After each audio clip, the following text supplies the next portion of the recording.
Mesdames, Messieurs, bonsoir, bienvenue dans cette édition sur BB24. Près d'une trentaine d'entreprises locales exerçant dans différentes branches de l'agroalimentaire ont reçu mardi dernier le certificat de conformité sanitaire. Elles peuvent désormais exercer en toute légalité. Le déchet d'aujourd'hui constitue la ressource de demain. C'est ce qui motive plusieurs jeunes à sensibiliser leaders et experts à plus d'initiatives sur le recyclage de déchets. Ce 18 mars est dédié à la promotion du recyclage. La Société béninoise d'énergie électrique a revu ses tarifs à la hausse depuis le mois de janvier 2021. Une augmentation du prix du kilowattheure diversement appréciée par les consommateurs. Les détails, c'est à suivre. Elles étaient au départ 50, mais finalement, seules 29 d'entre elles ont été autorisées à mettre sur le marché béninois leurs produits alimentaires. 29 entreprises locales exerçant dans différentes branches de l'agroalimentaire ont reçu le certificat de conformité sanitaire, de même que l'autorisation d'exercer leurs activités. C'était mardi dernier en présence d'une ministre d'État chargée du plan et du développement, Abdoulaye Biotchane, et de son homologue de l'agriculture, de l'élevage et de la pêche, Gaston Kossou-Dossoui. Plus de détails dans ce reportage. Un acte pourvoyeur d'une lueur de joie que les masques ont du mal à cacher. Ces 29 chefs d'entreprise évoluant dans 3 filières agricoles sont récompensés pour leurs produits qui sont aujourd'hui jugés respectueux des normes de qualité et aptes à être mis sur le marché international. Des 50 entreprises embarquées au départ pour le voyage de quête de certification, nous ne sommes plus que 29 au quai de débarquement.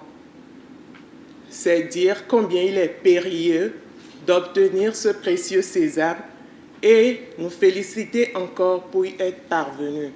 Une belle arrivée qui n'aura pas été de toute simplicité pour ces entreprises faites de 21 unités de transformation de l'ananas en jus, 3 unités de transformation de l'ananas en ananas séché et 5 unités de transformation de la volaille en viande de volaille fraîche. Le processus est fait de nombreuses étapes et est fixé par l'Agence béninoise de sécurité sanitaire des aliments pour faire valoir un certificat de conformité sanitaire et d'autorisation de mise sur le marché des produits.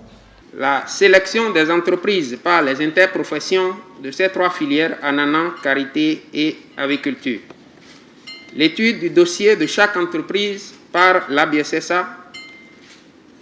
3 missions d'inspection dans chacune des unités de transformation au cours de la production.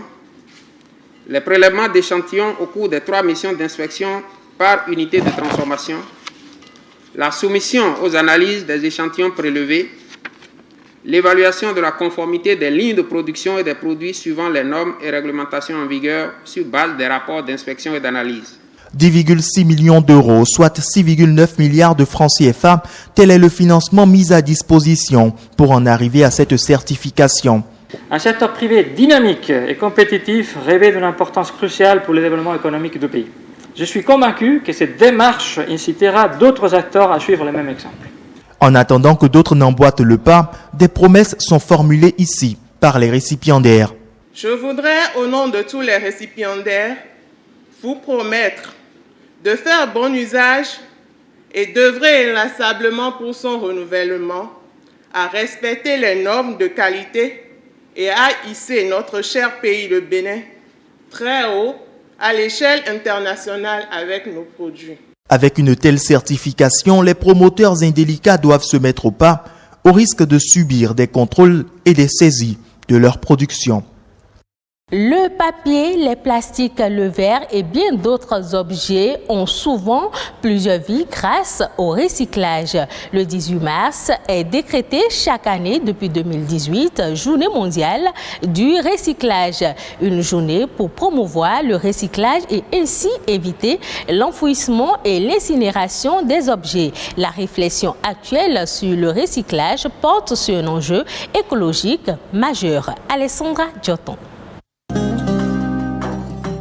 Certains objets du quotidien finissent souvent leur vie au fond des poubelles.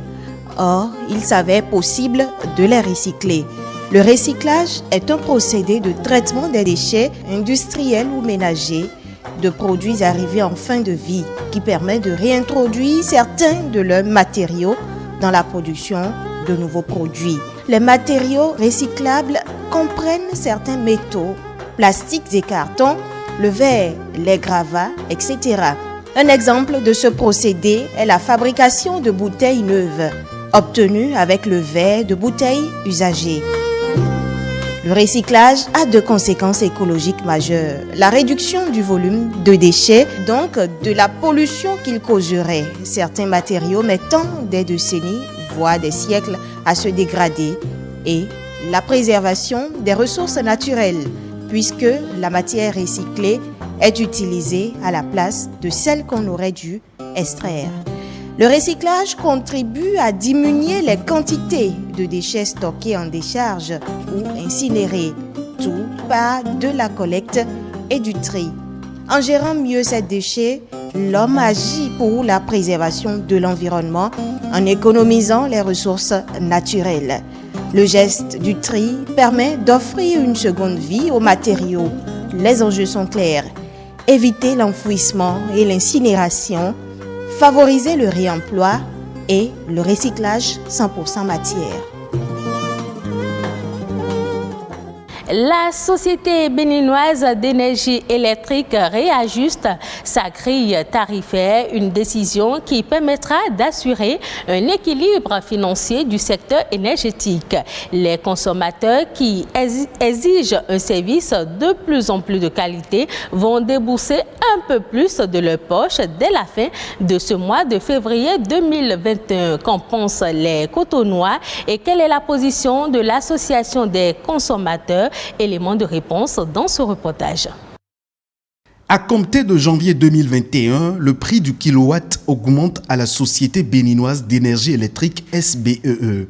Une nouvelle tarification de la consommation d'électricité qui concerne deux types d'abonnés. Il s'agit des abonnés bénéficiant de subventions classés dans la catégorie dite tranche sociale et ceux qui ne sont pas subventionnés par l'État. Si vous êtes dans la tranche de consommation, tranche sociale, c'est-à-dire inférieure ou égale à 20 kW pour les 30 jours de consommation, vous n'allez pas ressentir un seul copec en plus. Le gouvernement paye l'augmentation à votre place. Ceux qui sont en tranche 1 payent beaucoup moins cher parce qu'il y a une petite subvention qui vient prendre en charge une partie. Mais si vous êtes au-delà, eh bien, vous allez payer un peu. Une hausse du coût de la consommation d'électricité diversement appréciée par les populations. Aujourd'hui, on ne dort plus dans le noir. Donc, c'est tout à fait normal que l'ASB augmente ses prix. Regardez mes amis Zemidiaman, beaucoup depuis 4 h du matin sont dans la ville, n'ont même pas 1000 francs. Et on augmente le prix. Marageta 1 était insuffisant. Et on a créé Marageta 2 qui a commencé par travailler. En temps normal, les taux tarifaires là, de l'énergie doivent diminuer considérablement. Le président a promis à la population que nous aurons de surplus. Et le surplus là, c'est pour vendre. Nous produisons et on va payer encore cher. Vraiment, ça ne va pas. Selon les autorités de la Société béninoise d'énergie électrique SBEE, cette réforme répond à un besoin d'équilibre financier du secteur de l'énergie exprimé par la société distributrice de l'énergie électrique. Toutefois, les associations représentant les consommateurs disent être prêtes à défendre les droits des populations. Dans l'application de la hausse tarifaire, que le gouvernement ayant pris des mesures de subvention pour alléger l'impact sur les consommateurs, surtout les plus faibles, que ces mesures de subvention soient scrupuleusement respectées. Sur la question des longues files d'attente et les mauvaises conditions auxquelles sont soumises les clients lors du paiement des factures d'électricité au niveau des guichets, de nouvelles réformes sont en cours pour y remédier. Suivons à présent les autres informations sur le plan international. Eco Inter de ce jeudi est présenté par Alessandra Tchoton.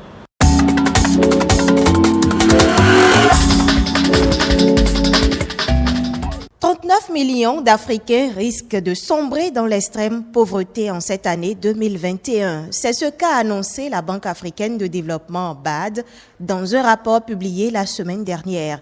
En 2020, on estime qu'environ 30 millions d'Africains ont basculé dans l'extrême pauvreté alors que le continent connaissait une récession historique. La reprise économique attendue pour 2021 ne devrait pas être suffisante pour mettre fin à cette situation. Dans Perspective économique en Afrique 2021, l'institution indique que les effets néfastes de la pandémie de Covid-19 continueront à impacter les couches les plus fragiles de la population africaine.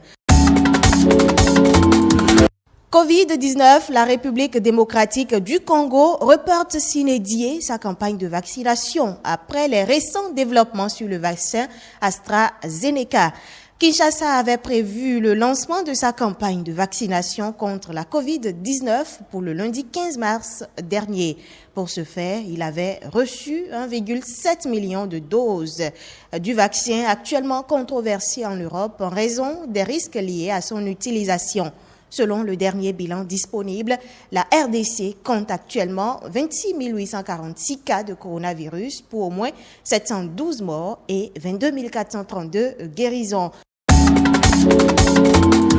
AstraZeneca, pas de changement au Sénégal dans le déroulé de la campagne de vaccination. Le pays administre des doses du vaccin chinois Sinopharm et celles du vaccin AstraZeneca reçues dans le cadre du programme COVAX. Plusieurs pays européens ont suspendu l'utilisation de ce vaccin par mesure de précaution. Mais pour les autorités sanitaires sénégalaises, à ce stade, il n'y a pas de raison de s'inquiéter. Aucun problème majeur n'a été constaté jusqu'à présent sur les personnes vaccinées avec les doses AstraZeneca, assurent les autorités sanitaires. Au Sénégal, 324 000 doses du vaccin AstraZeneca produites en Inde ont déjà été livrées au début du mois. 1 million de doses supplémentaires sont attendues courant mai. Uber accorde aux chauffeurs britanniques le statut de travailleurs salariés à compter du mercredi 17 mars 2021. Pour l'ensemble des chauffeurs britanniques d'Uber, soit plus de 70 000 conducteurs, ce statut ouvre la voie à des avantages. Un salaire minimum, des congés payés et une cotisation pour un plan d'épargne retraite auquel contribuera la société. Il s'agit d'une première mondiale pour le géant américain de la réservation de voitures en ligne et d'un profond changement pour l'entreprise dont les chauffeurs étaient jusqu'à présent des travailleurs indépendants. Cette nouvelle risque de susciter des polémiques dans d'autres pays, à commencer par la France.